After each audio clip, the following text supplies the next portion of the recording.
Bwana, mambo vipi? Naitwa Teacher Ramsey 268 Maalim.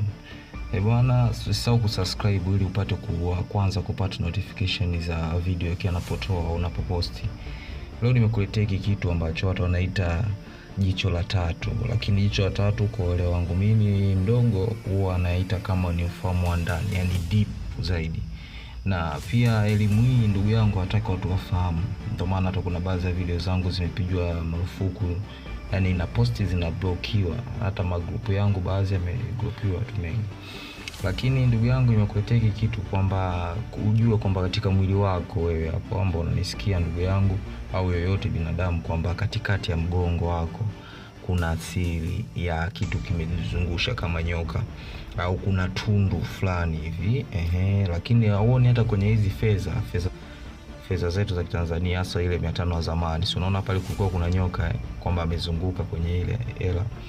Hii inamaanisha kwamba ni ufahamu wa ndani. Hizi hela zina siri, dunia ni siri.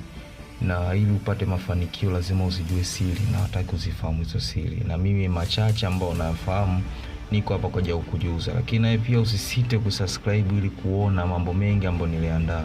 Lakini chengine kwenye mwili wa binadamu ambacho naweza nikakukumbusha, hata kama unaweza kufanya mwenyewe, hakikisha kwamba unafanya meditation, unakuwa na roho safi.